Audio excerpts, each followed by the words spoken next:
bones, and it is officially Superman Day. Now I thought to mark the occasion, we would go back and take a look at some of the McFarlane figures that have been released so far in this line.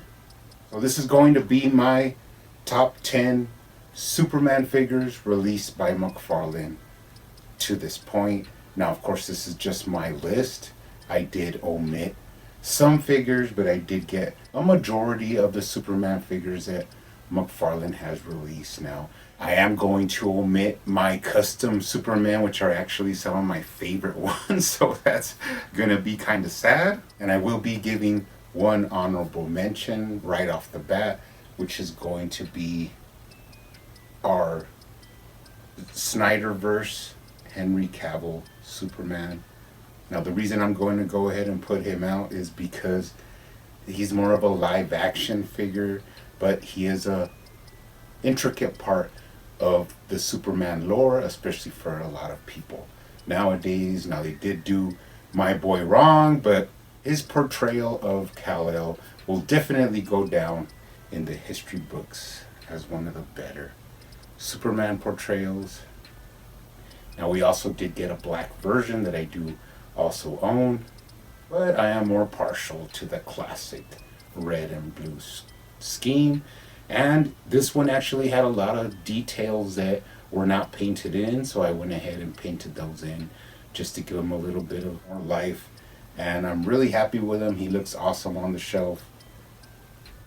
So by far, this is one of a lot of people's favorite Superman figures from McFarlane.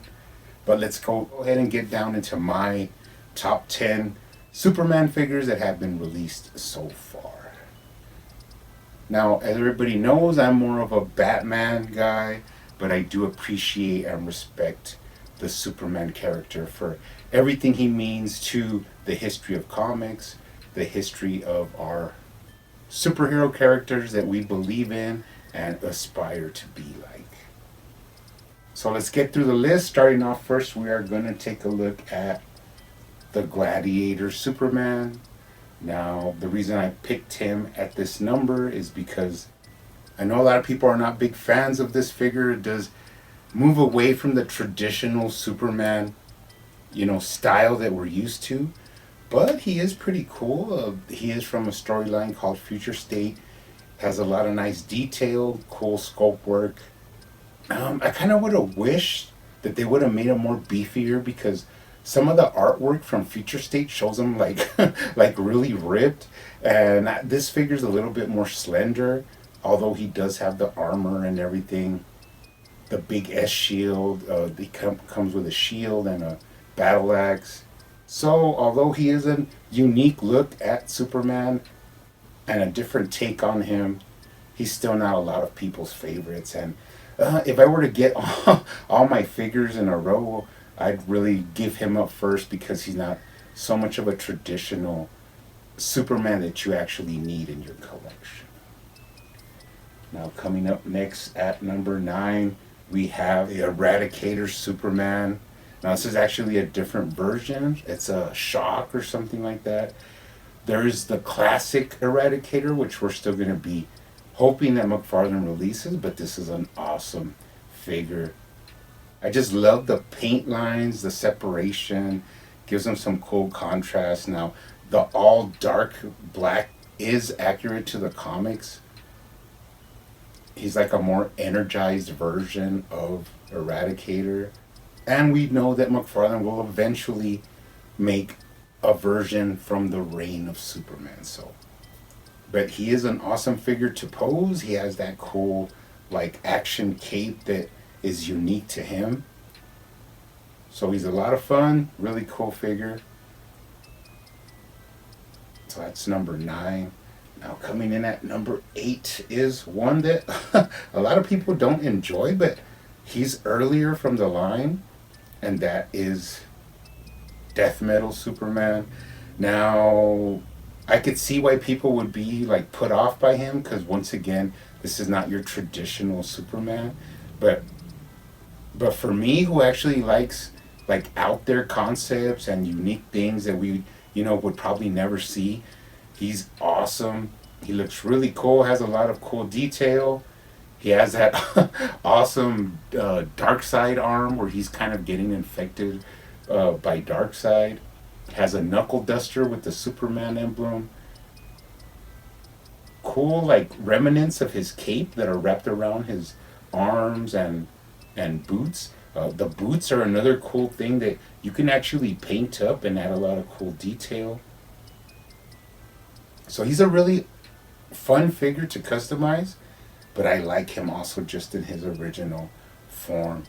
Really cool stylized version of Superman.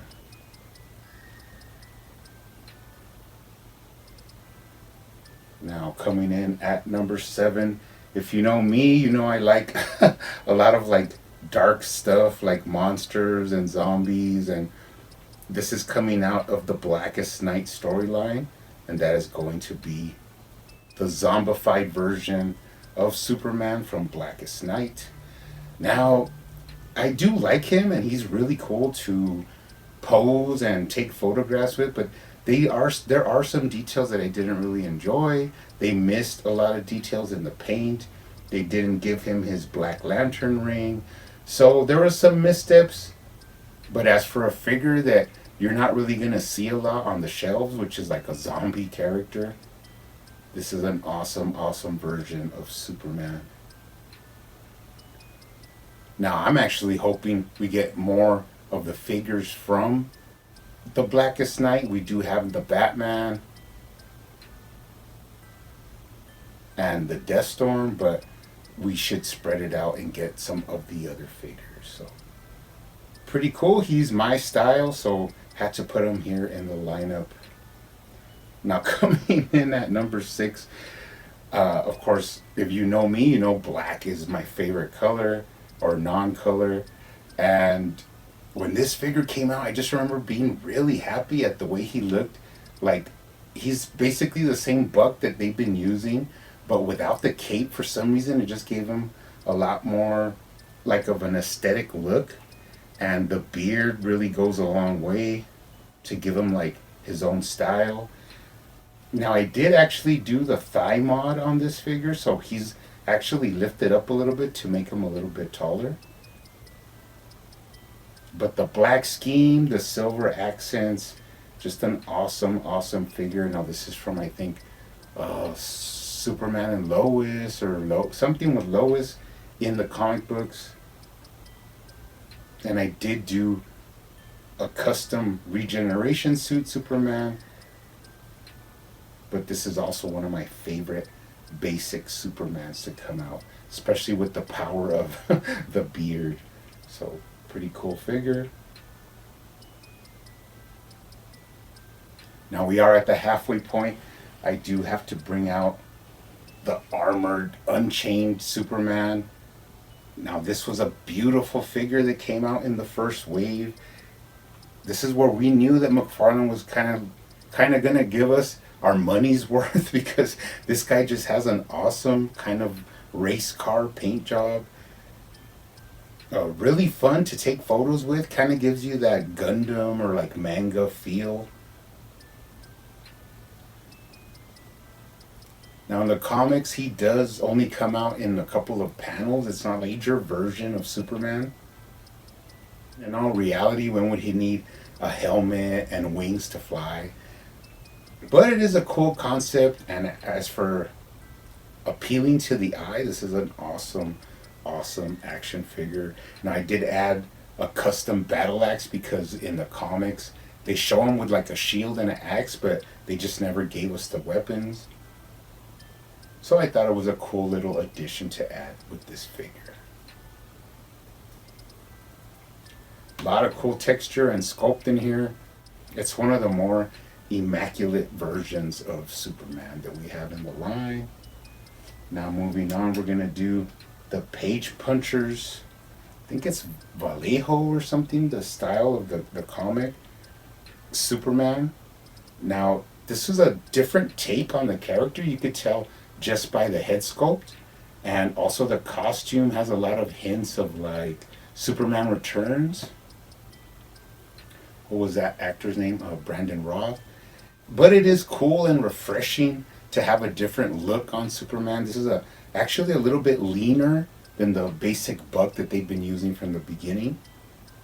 And dare I say, is one of the actual better body proportioned, except for the fact that they gave him those ginormous jumbo hands, with which everybody was like, why did they do that? Now you can use force perspective to like put them in flying poses where the hands actually look normal, but when you actually have them in just a regular pose, you could tell that they're way bigger than they should be.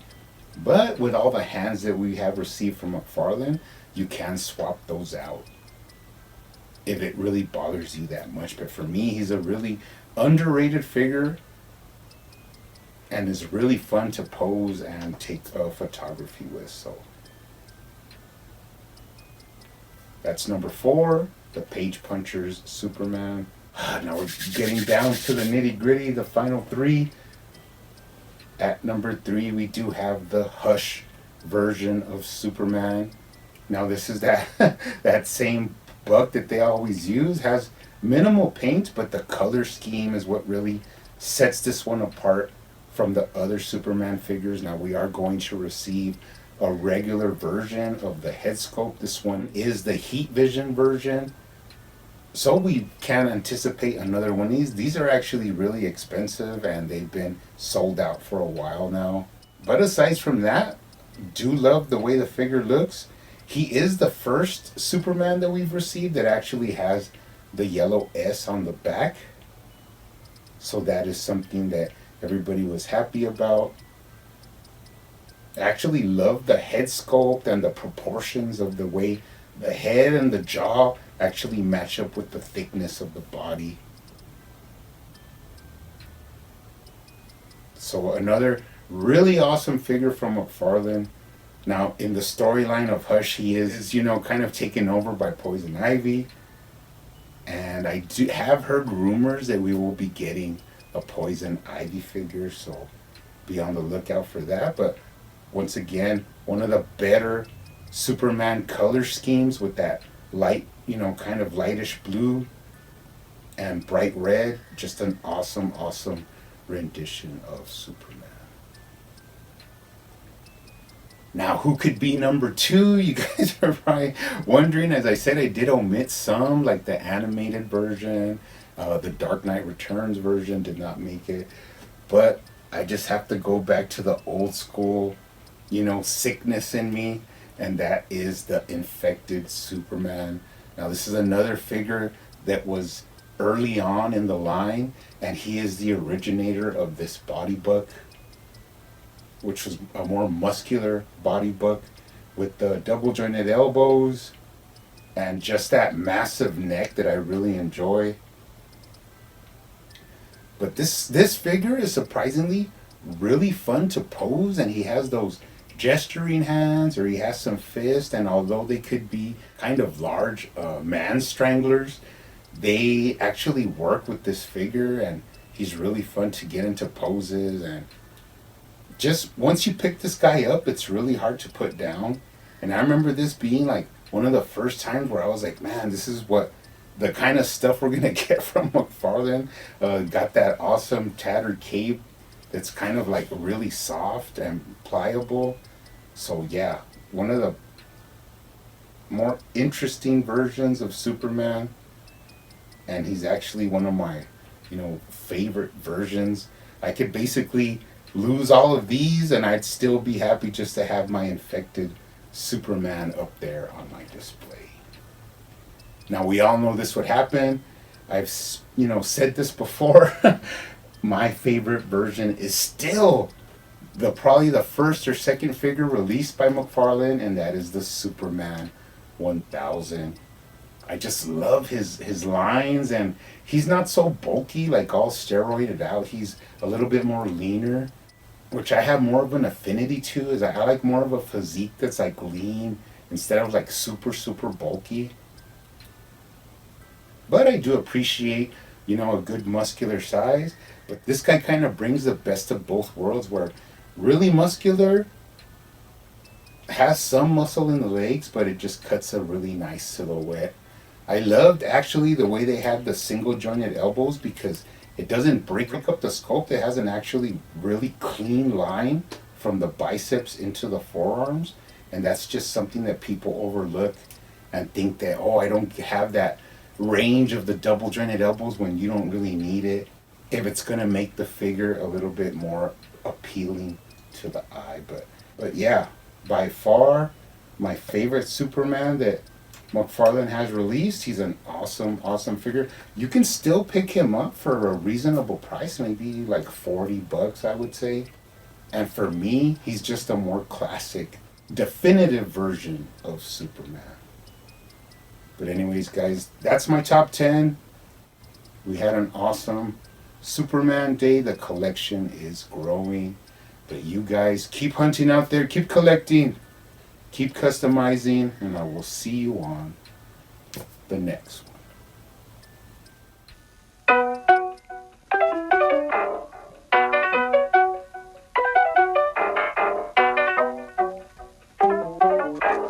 They used to call me Crazy Joe, but now they can call me Batman.